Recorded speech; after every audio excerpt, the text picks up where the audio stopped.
सम्राट अशोक और शहंशाह औरंगजेब के ज़माने को छोड़ हिंदुस्तान कभी इतनी बड़ी इकाई नहीं रहा था जितना अंग्रेज़ों के समय बन गया था। इसके अलावा 552 के करीब छोटी बड़ी रियासतें थीं जो ब्रिटिश इंडिया के साथ कई अलग अलग माहिदों से जुड़ी हुई थीं।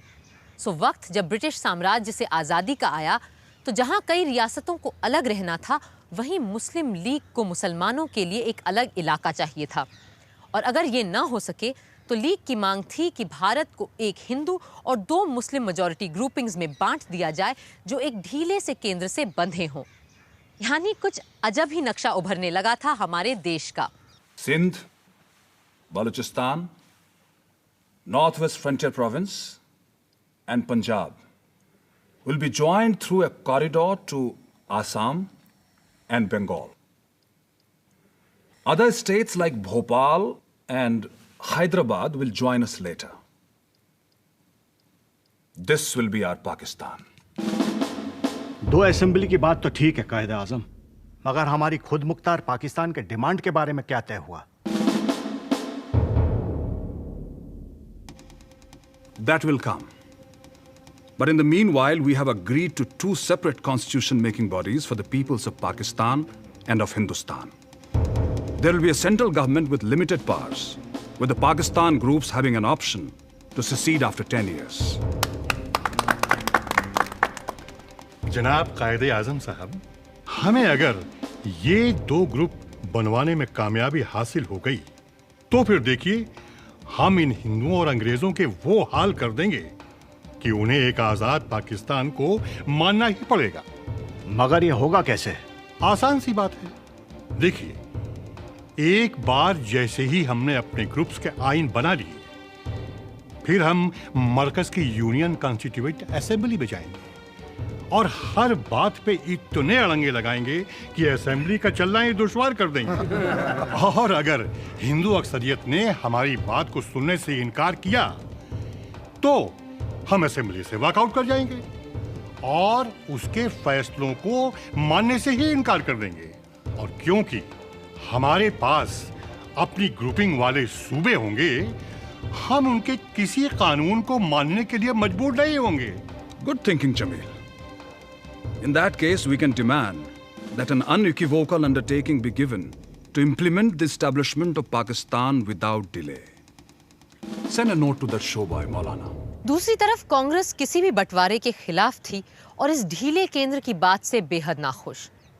फिर प्रांतों को क्या-क्या अधिकार मिले और रजवाड़ों को कैसे शामिल किया जाए, ये भी अहम मसले थे।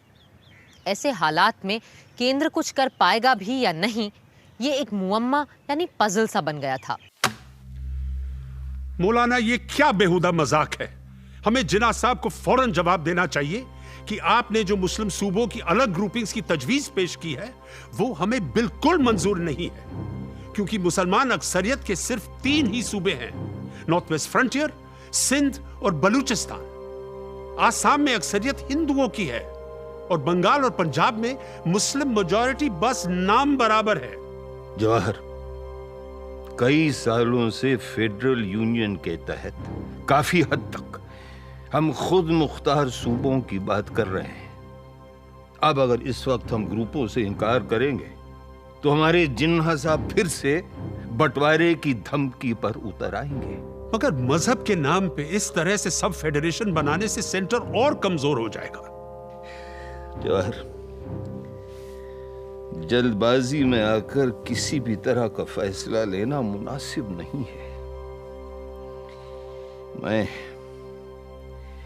कांग्रेस वर्किंग कमेटी का इजलास बुलाता हूं और वहां बैठ के सोच समझ कर हम ये सब तय कर लें तो बेहतर रहेगा।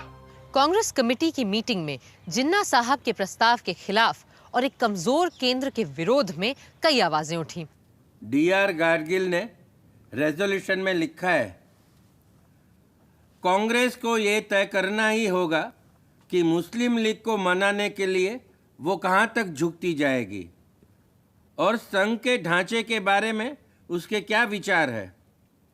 ये भी तय करना होगा कि अगर ये अड़ंगेबाजी चलती ही रही तो हम क्या रास्ता अपनाएंगे। यद्यपि कांग्रेस ने हमेशा एक मजबूत केंद्र की बात की है, पर आज हम एक ऐसी सरकार बनाने को तैयार है जहां शायद दुनिया की सबसे कमजोर सरकार केंद्र में होगी। सूबों को उनके हुकूक देने के खिलाफ तो हम कभी नहीं रहे हैं। 26 जून के रेजोल्यूशन में भी हमने साफ साफ मैक्सिमम प्रोविंशियल ऑटोनॉमी की ही बात की थी, लेकिन हम ऐसे किसी स्कीम को बर्दाश्त नहीं करेंगे जिसकी वजह से हिंदुस्तान के टुकड़े टुकड़े हो जाए। मगर कैबिनेट मिशन के प्रस्तावों की हम अनदेखी भी तो नहीं कर सकते हैं ना। ऐसी स्थिति में केंद्र और सूबों के अधिकारों को बांटना आसान नहीं होगा। कैबिनेट मिशन के प्रपोजल्स के मुताबिक सेंटर के पास सिर्फ 3 चीजें थी: डिफेंस, फॉरेन अफेयर्स और कम्युनिकेशन, और इन पर होने वाले खर्च का इंतजाम, इनसे जुड़ी हुई इंडस्ट्रीज भी जाहिर है सेंटर ही चलाएगा। इसी तरह एक्सटर्नल अफेयर्स में फॉरेन ट्रेड भी शामिल है। You can not divorce foreign trade from foreign policy. लेकिन जवाहर, ऐसे कामों के लिए भी टैक्सेस के जरिए पैसा जमा करना होगा, तो क्या ये काम सेंटर के हवाले रहेगा या हर सूबा टैक्सेस में से सेंटर को कुछ देने वाला है हमारे मिस्टर जिन्ना की तजवीज के मुताबिक? बकवास, बिल्कुल बकवास। सूबे क्या सेंटर को खैरात देंगे? खैरात से कोई सरकार नहीं चल सकती। सेंटर को अपने खर्चे के लिए खुद टैक्सेस जमा करने पड़ेंगे। यही नहीं, हमें सेंटर के लिए और भी हुकूक चाहिए होंगे। फर्ज कीजिए कि 2 सूबों के बीच झगड़ा हो जाए या अकाल की वजह से इकोनॉमिक ब्रेकडाउन हो जाए, तो लाजमी है इन हालात में सेंटर को दखल अंदाजी करनी पड़ेगी। सेंटर कितना भी कमजोर हो, हमें उसे तरह तरह के हक देने ही पड़ेंगे। पिछले कुछ सालों के वाकयात से यही साबित हो चुका है कि अगर सेंटर मजबूत नहीं होता तो हालात कहीं और ज्यादा संगीन हो सकते थे। फरवरी सन 1947 में ब्रिटिश संसद के इस ऐलान के साथ कि भारत को बहुत जल्द ही आज़ाद कर दिया जाएगा, स्थितियां बहुत बदल गई थीं। अब पाकिस्तान बनने के आसार भी साफ नजर आ रहे थे। ऐसे में पंडित नेहरू ने एक पत्र लिखा और पूरे सदन को वस्तुस्थिति से अवगत कराया। अब जबकि हिंदुस्तान के बंटवारे का फैसला हो चुका है, एक कमजोर केंद्र हमारे लिए बहुत खतरनाक साबित होगा। ऐसा मरकज ना तो अमन व अमान कायम रख पाएगा, ना ही पूरे मुल्क के लिए जरूरी अहम फैसले ले पाएगा, और ना ही इंटरनेशनल प्लेटफॉर्म्स पर मुल्क की पैरवी कर पाएगा। अलबत्ता साथ ही कई मुद्दे ऐसे हैं जिन पर सिर्फ सूबाई इकाइयां ही फैसले ले सकती हैं। इसलिए हमारे आईन का ऐसा फ्रेमवर्क जरूरी है जिसमें फेडरेशन के साथ एक मजबूत मरकज भी हो।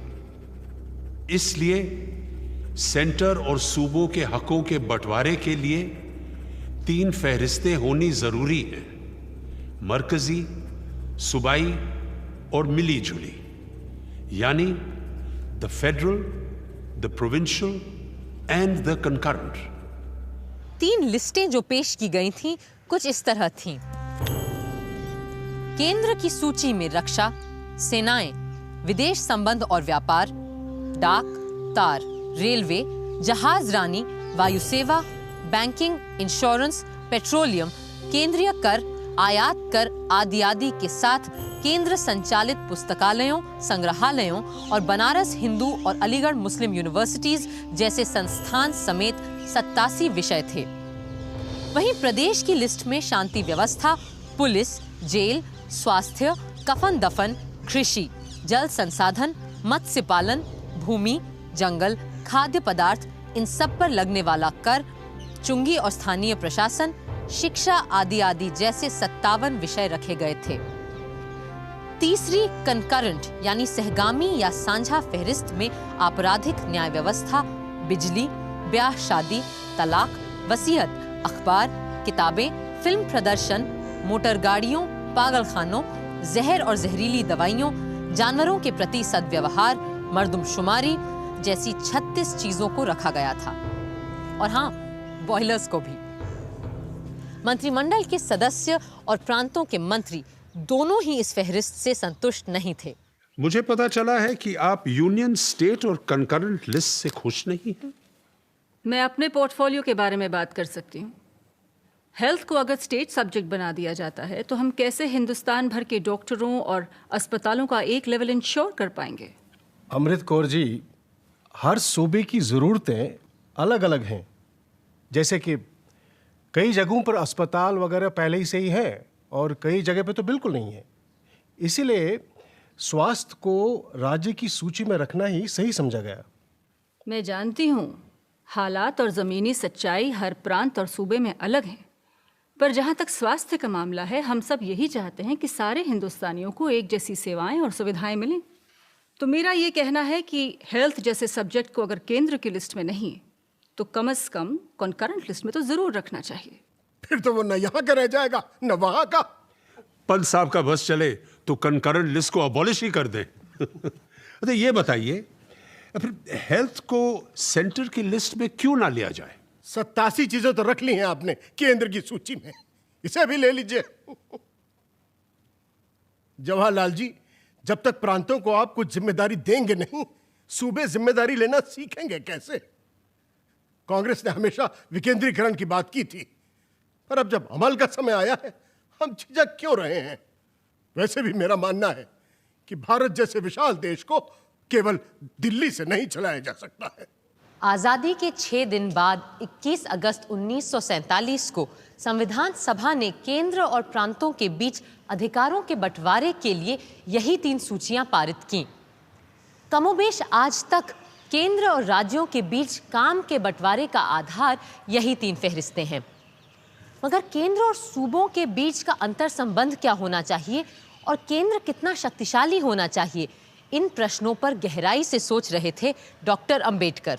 However much you may deny powers to the center, it is difficult to prevent the center from becoming strong. Conditions in the modern world are such that centralization of powers is inevitable. On the other hand, we must resist the tendency to make it stronger. It cannot chew more than it can digest. Its strength must be commensurate with its weight. It would be a folly to make it so strong that it may fall by its own weight. We must realize that our people have yet to learn how to use it. Democracy in India is only a top dressing on an Indian soil, which is essentially undemocratic. पर सभा के दूसरे सदस्यों के अपने अपने अलग विचार थे। इन सारे सतरंगी ख्यालों के इंद्रधनुष को ही तो देखने का मजा था संविधान सभा में।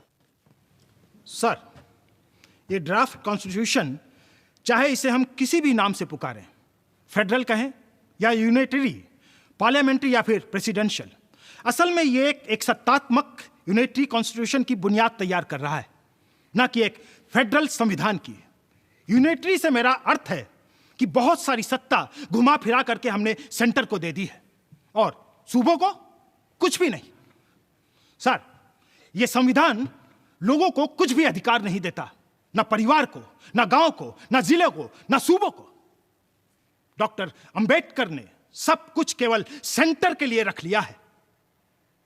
मेरा प्रश्न है कि हमें एक मजबूत सेंटर किस लिए चाहिए, किसके डर से चाहिए और किसके खिलाफ चाहिए? हमें मजबूत सेंटर क्या पाकिस्तान के डर से चाहिए या रूस के डर से चाहिए या फिर इस देश की जनता के डर से? Sir, I beg to disagree. Yes, we want a strong center. Yes, we want a strong center by all means. If we want to preserve or maintain our newborn freedom, and if we want the solidarity of this country, we have had enough experience of provincial autonomy, of which we had been enamored in the past, and now we have seen its effect. We have seen the centrifugal and vociferous tendencies that it has generated and which we have learned to our cost. ये मौजूदा संविधान ना तो एकक संबंधी है ना ही संघीय संबंधी, यानी ना तो पूरी तरह यूनिटरी है ना फेडरल, बल्कि दुनिया भर के संविधानों का एक अजीब प्रकार का घिचपिच मिश्रण है, जिसे तोड़ मरोड़ कर हमारे मित्र ने एक स्थिर संगत रूप देने की कोशिश की है। जो सूबे ये शिकायत कर रहे हैं कि केंद्र की सत्ता को हमने बहुत ज्यादा पावर दे दी है और उनसे बहुत से अधिकार छीन लिए गए हैं, वो प्रदेश तो खुद पावर के नशे में आकर शहरों और जिलों के निकायों को कोई अधिकार देने को तैयार नहीं है। और आज 50% से ज्यादा लोकल बॉडीज को मैल एडमिनिस्ट्रेशन के नाम पे भंग करके ये सूबे की सरकारें ही चला रही हैं। अगर हमने यहां संविधान में प्रदेश की सरकारों को साफ साफ ये नहीं बताया कि उन्हें इन लोकल बॉडीज को उपयोगी बनाना ही होगा, तो मैं आपको बता दूं कि इस दस्तावेज की कोई कीमत नहीं रह जाएगी जो हम डेमोक्रेसी के नाम पे यहां पेश कर रहे हैं। सर, एक नजर जरा ये लंबी यूनियन लिस्ट पर डालिए और अब एक नजर इस लंबी कॉन्करेंट लिस्ट पर। ये वो सारे हुकूक हैं जो मरकजी सरकार अपने हाथ में ही रखना चाहती है और इस तरह हमारे मुल्क के फेडरल सिस्टम को एक यूनिटरी सिस्टम में तब्दील कर देना चाहती है। इस तरह की मंशा से चलाई गई सरकार, मुझे डर है कि जल्दी ही एक डेमोक्रेटिक नहीं बल्कि तानाशाही सरकार बन जाएगी।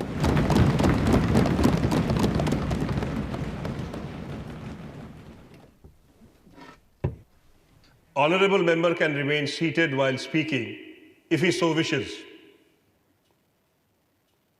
Thank you, sir. I should like to express my emphatic dissent from Dr. Ambedkar's observation that democracy in India is only a top dressing on Indian soil. 3 criticisms of the draft constitution range under the following heads. Criticism 1, the center is made too strong at the expense of the units. Criticism 2, the existence of a large list of concurrent subjects might lead to the center encroaching upon the provincial sphere. And criticism 3, the constitution does not give sufficient importance to village communities.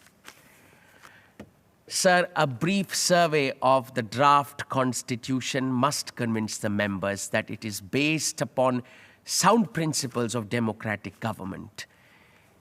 It is well to remember that a constitution is, after all, what we make of it.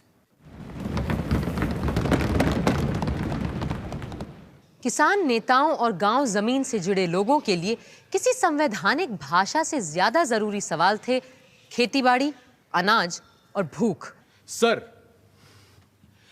यदि आप भारत में सभी चीजों का, जिनमें कृषि की अर्थव्यवस्था भी शामिल है, प्लान्ड विकास चाहते हैं, तो यह आवश्यक है कि कृषि के विकास, विचार और कृषि की अर्थव्यवस्था को हम राज्यों नहीं बल्कि केंद्र की सूची में रखें। हमें यह याद रखना होगा कि भारत में खाद्य समस्या बहुत गंभीर है। जनाब वाइस प्रेसिडेंट साहब, मैं इस फेडरलिज्म के खिलाफ हूं। राज्यों को जब जब हमने अधिक अधिकार दिए, यह देश बंटवारे की कगार पर पहुंच गया। और आज अगर हम सूबों को ज्यादा पावर देकर फेडरलिज्म की बात करते हैं, तो ना जाने कितने पाकिस्तान इस उपमहाद्वीप में बस जाएंगे। अगर हमने फेडरलिज्म को अपनाया, तो हम वही कर बैठेंगे जो हमारे विदेशी देश चाहते हैं कि हम करें। एक कटा हुआ जर्मनी, एक बटा हुआ कोरिया, इन विदेशी ठगों की मनमुराद है अपने देश की ताकत को फेडरल, कॉन्करेंट और प्रोविंशियल के नाम पे बांटना एक आत्महत्या करने जैसा कदम है और यह हर हालत में हमारे देश को कमजोर करेगा। उस दिन डॉक्टर अंबेडकर बोले कि हमारा संविधान फेडरल भी है और यूनिटरी भी, शांति के वक्त फेडरल और युद्ध के वक्त यूनिटरी। पर मैं पूछता हूं कि यह युद्ध और शांति का बंटवारा केवल एक झूठी कल्पना भर है, क्योंकि हम किसी वॉर या पीस में नहीं बल्कि कोल्ड वॉर के जमाने में जी रहे हैं। और अगर हमें इन विदेशी ठगों से, इन विदेशी ताकतों से खुद को बचाना है, तो आज हम जिस तरह के लोकतंत्र के काम में लगे हैं, उस काम में इस तरह के कानून सिर्फ अड़ंगा ही डालेंगे। Sir, when Alexander attacked India, we understand that India was divided into 52 autonomous units. And we know what consequences it produced. So the possibilities of conflicts can be best lessened by the center being given power to intervene effectively whenever and wherever provincial jealousies may threaten the unity or impede the progress of the country as a whole. सन 48 के अंत में जब एक बार फिर मद्रास से आए Shri B poker साहब बहादुर ने केंद्र की सत्ता पर प्रश्न उठाया तो डॉक्टर अंबेडकर भड़क उठे और ऐसा लगने लगा कि केंद्र और प्रदेश का झगड़ा कहीं हिंदू मुसलमान का बवाल न बन जाए। We can now resume discussion on Article 60. Is Poker Sahib Bahadur in the house?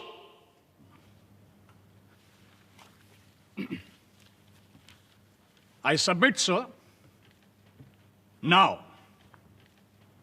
after we have won freedom, to do away with provincial autonomy and to concentrate all the powers in the center really amounts to totalitarianism, which certainly ought to be condemned. Therefore, I submit that at least with reference to matters in the concurrent list, even though the center may have legislative power, the executive power with reference to those subjects should be left to the provinces. I'm afraid Mr. Poker Sahib is raising a controversy. Is it not a fact that whips are being issued over such questions? That may be so. That, I said, is the position as I understand it.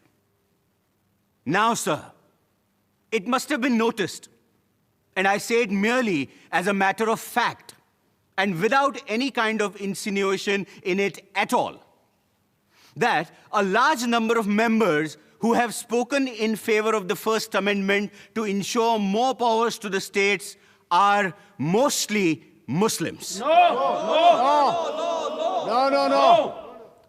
The Muslim League took up such an adamant attitude on this point that the Secretary of the State had to make certain concessions in order to reconcile the Muslim League to the acceptance of some sort of responsible government at the center.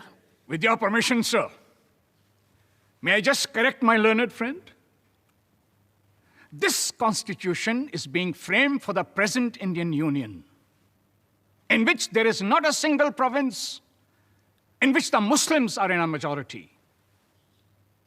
Muslims as such are not in the least to be particularly benefited by this amendment. My complaint is that the Muslim members are repeating arguments which were valid when the Muslim League was there and Muslim provinces were there.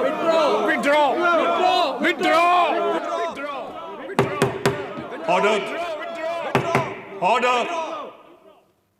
There is ample justification for a proviso of this sort, which permits the center in any particular case to act unilaterally. Supposing the center makes a law prescribing a certain penalty, certain prosecution for the obstruction caused to the untouchables in the exercising of their civic rights. Supposing a law like that was made, and supposing that in a particular province, the sentiment in favor of the abolition of untouchability is not as genuine, as intense, nor is the government interested in seeing that the untouchables have all the civic rights which the Constitution guarantees. Is it logical? Is it fair that the center on which so much responsibility has been cast by the Constitution in the matter of untouchability should merely pass a law and sit with folded hands, waiting and watching as to what the provincial government are doing in the matter of executing all those particular laws? Should not the center which enacts a law of this character have the authority to execute it? I would like to know if there is anybody who can say that on a matter of such vital importance, the center should do nothing more than enact a law. इसके बाद सबसे जोरदार बहस इस बात पर हुई कि क्या केंद्र को ये हक बनता है कि वो जब चाहे प्रदेशों में चुनी गई सरकार को बर्खास्त करके वहां केंद्र का शासन लागू कर सके, और अगर ये जरूरी हुआ तो हमारे संविधान में किन सावधानियों का रखा जाना आवश्यक है। आज तक सेंटर स्टेट रिलेशनशिप में ये मुद्दा जब तब उठता ही रहता है। Sir, why should we presume that the states will assume such an anti-national attitude? Particularly the wording, in the national interests, Parliament should make laws, is something which implies that the center requires Parliament to legislate in such matters of national importance which the states are not prepared to pass. I do not think that the article is at all necessary. Sir, I should like to put a pointed question to Dr. Ambedkar. For instance, now there is a situation prevailing in the state of Hyderabad and in Madras Presidency. In some of the border areas of these two states, there is a disturbance of public peace. I would like to ask whether it will be proper under similar circumstances for the center to intervene and take over the entire portfolio of law and order from the two states concerned and step in. Sir, I'm sure that it will be a mockery of provincial autonomy if such a thing happens. The first change that is to be noted is that the president is to act on a report from the governor or otherwise. The original article merely provided that the president should act on the report made by the governor. I think as a necessary consequence to the introduction of this article, we must also give liberty to the president to act even when there is no report by the governor and when the president has got certain facts within his knowledge on which he thinks he ought to act in the fulfillment of his duties. Doctor Ambedkar ने बात बड़ी सफाई से रखी, मगर socialist नेता HV Kamat साहब कहां सुनने वाले थे। मुझे भविष्य साफ नजर आ रहा है कि आंतरिक कलह रोकने के नाम पे केंद्रीय सरकार सूबों की स्वतंत्रता को ध्वस्त करने जा रही है और प्रांतों की आजादी को खत्म करने की तैयारी कर रही है। पहले तो राष्ट्रपति को अधिकार होगा कि केवल राज्यपाल की रिपोर्ट पर ही नहीं बल्कि अन्यथा भी यदि उसे सही लगे तो वो राज्य सरकार के खिलाफ कदम उठा सकता है। ये अन्यथा है क्या, शायद केवल ईश्वर ही जानता है। वैसे भी पहले ही हमने यह तय कर दिया है कि राज्यपाल को तो राष्ट्रपति ही नियुक्त करेगा। अगर ऐसा है तो क्या राष्ट्रपति को खुद अपने नियुक्त आदमी पर भरोसा नहीं होना चाहिए क्या? अगर अपने ही लोगों पे राष्ट्रपति को भरोसा नहीं है तो फिर छोड़ दो ये सरकार, बोरिया बिस्तरा बांधो और घर जाओ अपने अपने।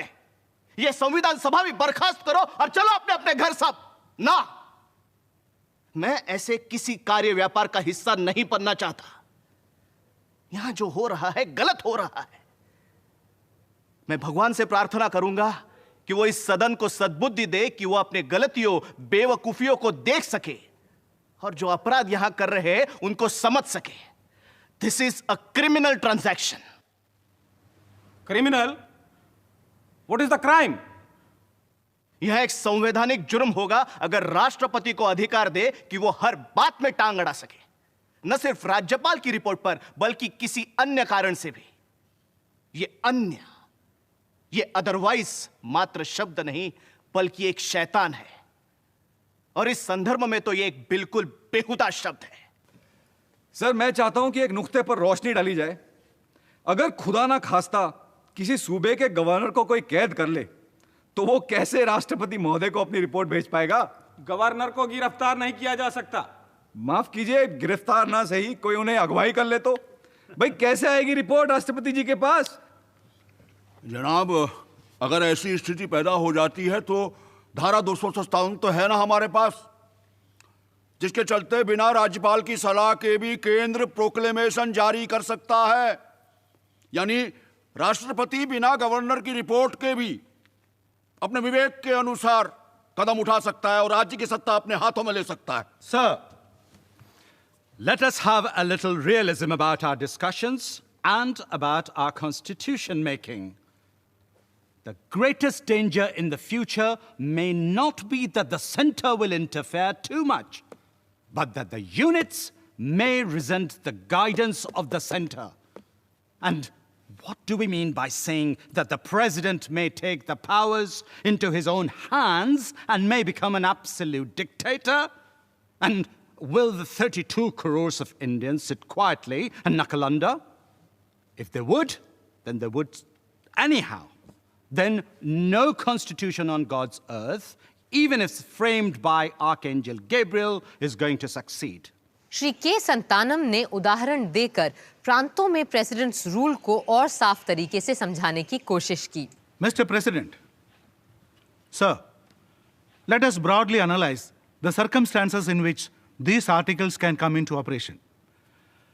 There may be a physical breakdown of the government in the state, as for instance, when there is widespread internal disturbance or external aggression, or for some reason or other, law and order cannot be maintained. Then there may be a political breakdown. This is a point which requires careful analysis. A political breakdown can happen when no ministry can be formed, or the ministries that can be formed are so unstable that the government actually breaks down. Then there is the third contingency of economic breakdown.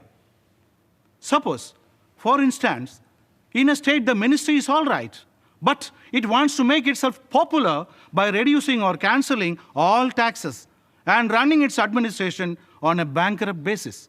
Suppose the government servants are not paid and the obligations are not met, and the state goes on accumulating its deficits. Therefore, the objection to Articles 278 and 278A relates really to the possibility of proper conventions not being evolved. In themselves, they are unobjectionable and they are essential. मगर जनाब नजीरुद्दीन अहमद ने drafting committee को drifting committee कहकर उसके पूरे काम और अस्तित्व पर ही सवालिया निशान लगा दिया। I submit, sir, that the drafting committee has been drifting from our original decisions, from the draft constitution, and from our original amendments. It would perhaps be more fitting to call the drafting committee as the drifting committee. Sir, I agree with them that emergency powers are necessary. And I also agree that serious forces of disorder are working in a systematic manner in the country, and drastic powers are necessary. But what I fail to appreciate is the attempt to take away the normal power of the governor or the ruler of the state to intervene and pass emergency orders.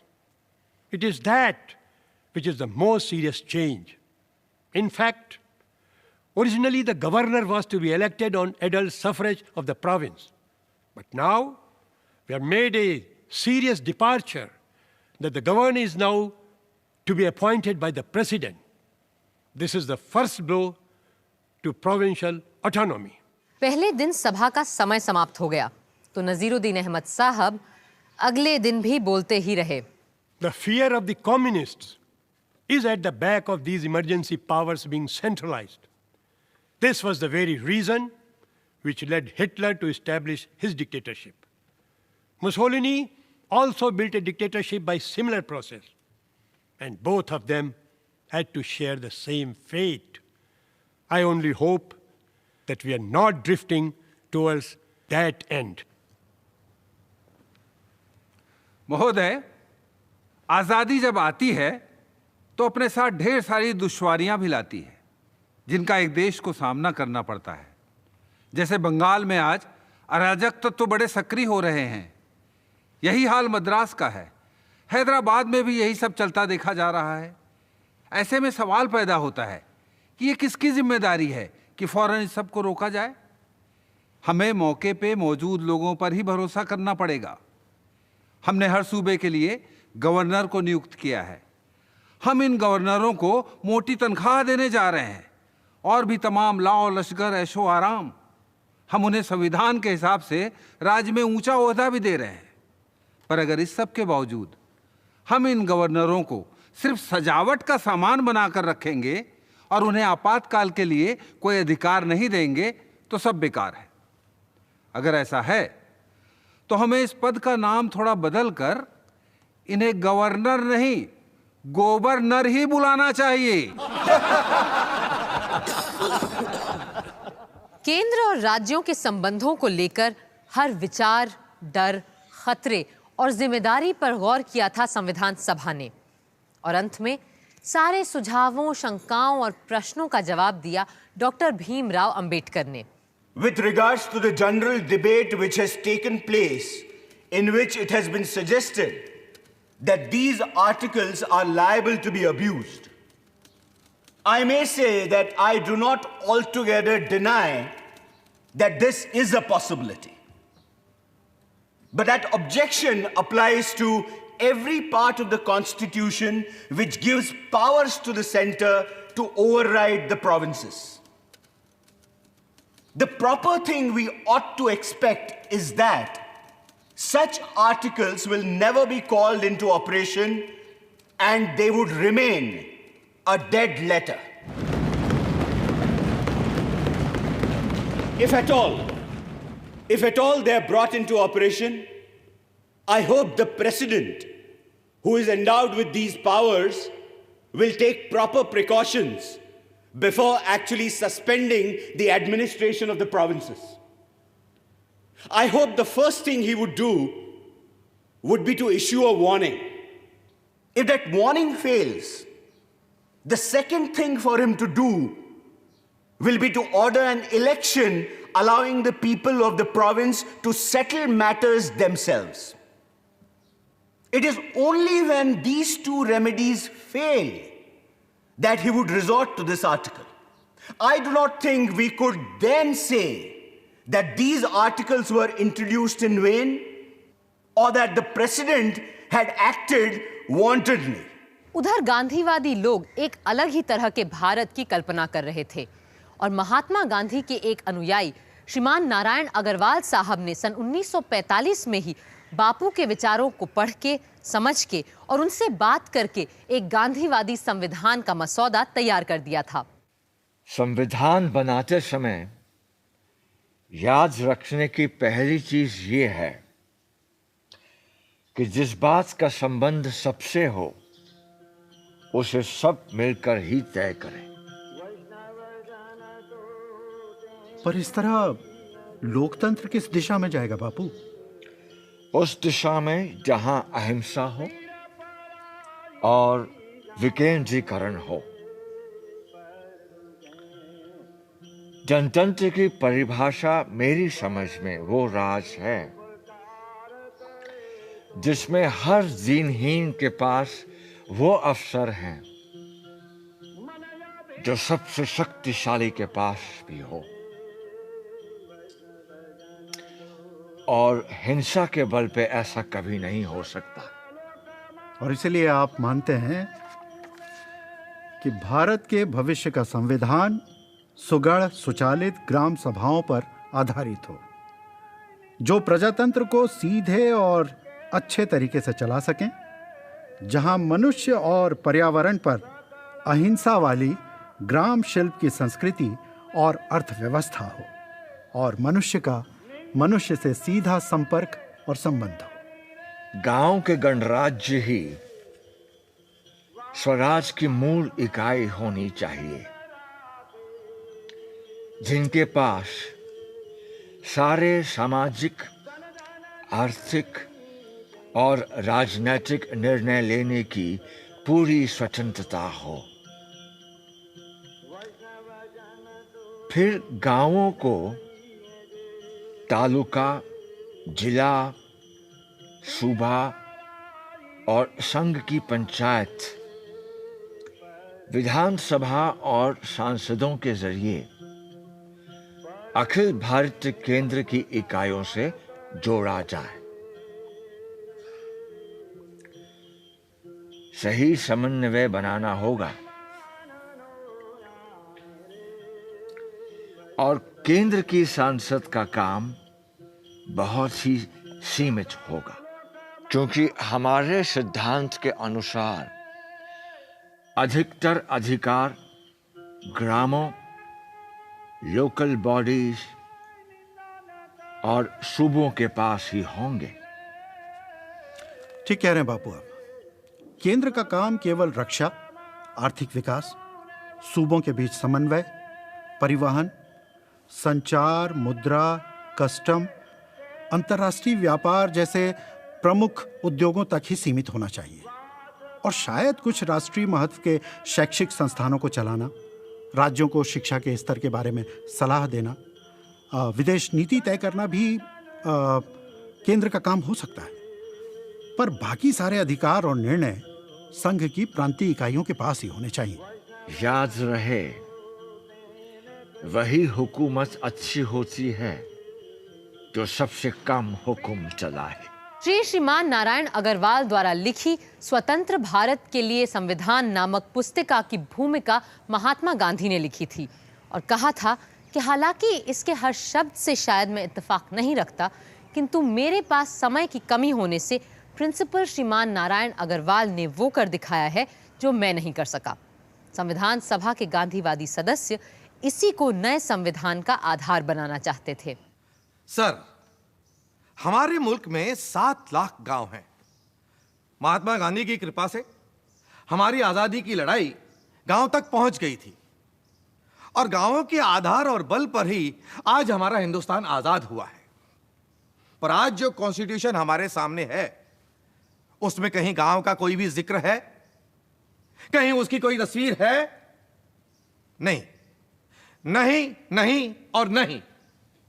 यह सारा constitution बजाय अंदर और नीचे से खड़ा करने के ऊपर और बाहर से खड़ा किया जा रहा है।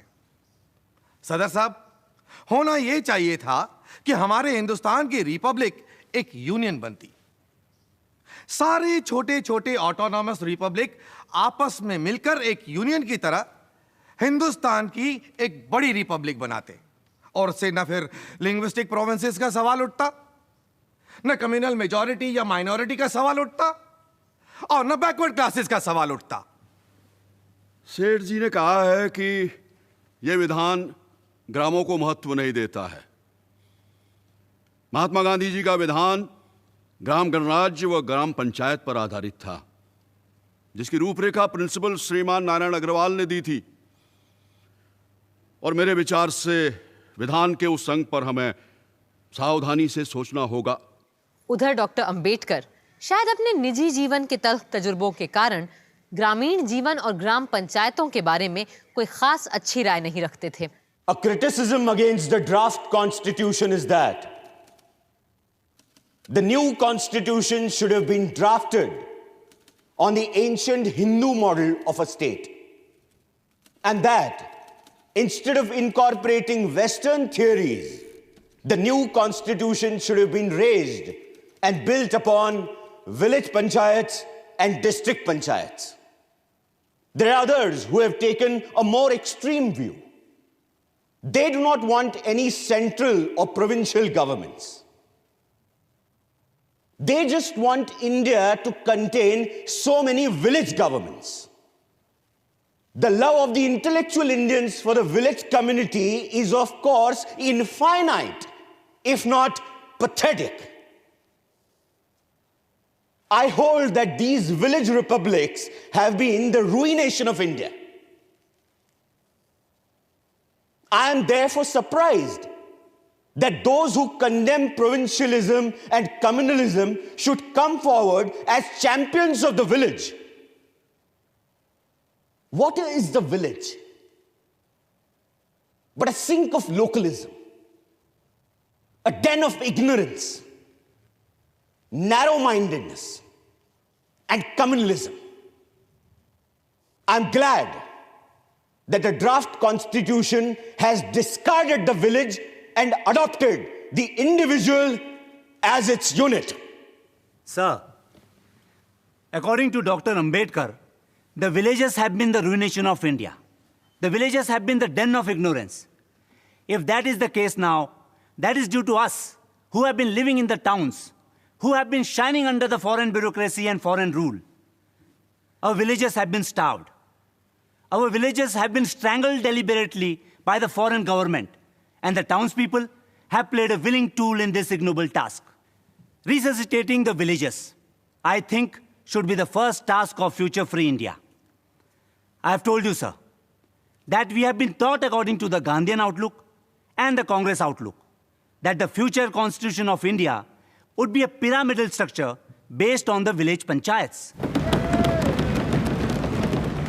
If we can build the whole structure on the village panchayats, on the willing cooperation of the people, then I feel the center would automatically become strong.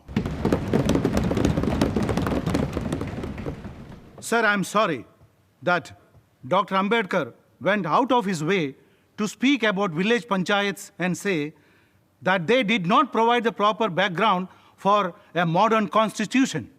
I think that in spite of revolutions and changes, they have preserved Indian life, but for them, India will be a chaos.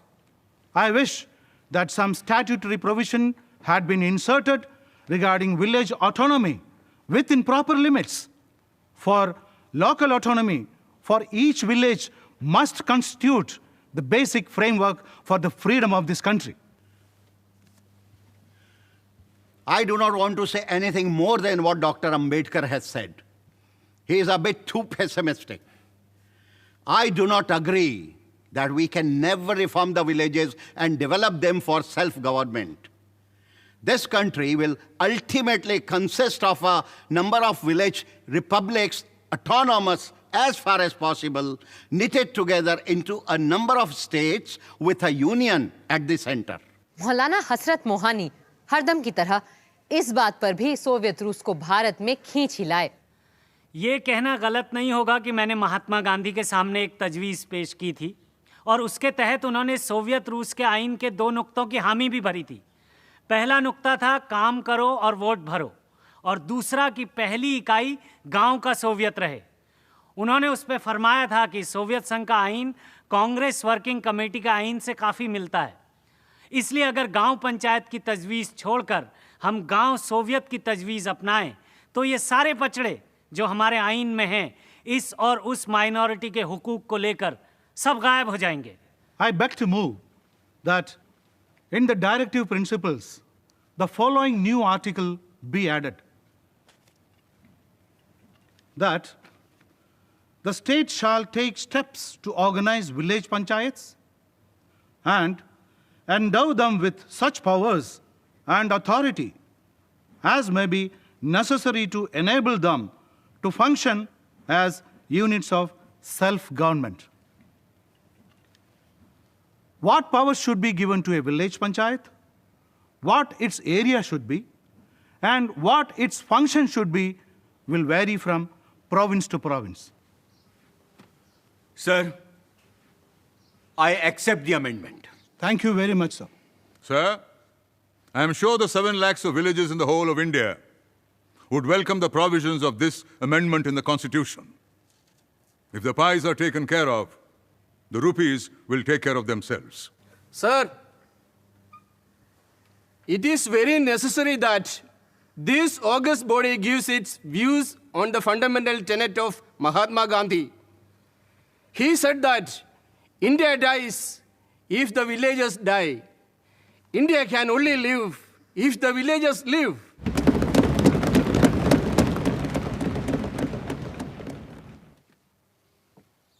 Sir, as I accept the amendment, I have nothing more to add. और इस तरह गांव और ग्राम पंचायतों को हमारे संविधान में स्थान देना ही पड़ा डॉक्टर अंबेडकर को। पर असल में ये झगड़ा न शहर गांव का था, ना ही महात्मा गांधी और डॉक्टर अंबेडकर के दृष्टिकोण का। ये मतांतर बिल्कुल उसी तरह का था जैसा ड्राफ्ट कॉन्स्टिट्यूशन के आर्टिकल 1 पे हुई बहस में देखने को मिला था, जहां कुछ लोग हिंदुस्तान का नाम भारत रखना चाहते थे और कुछ इंडिया।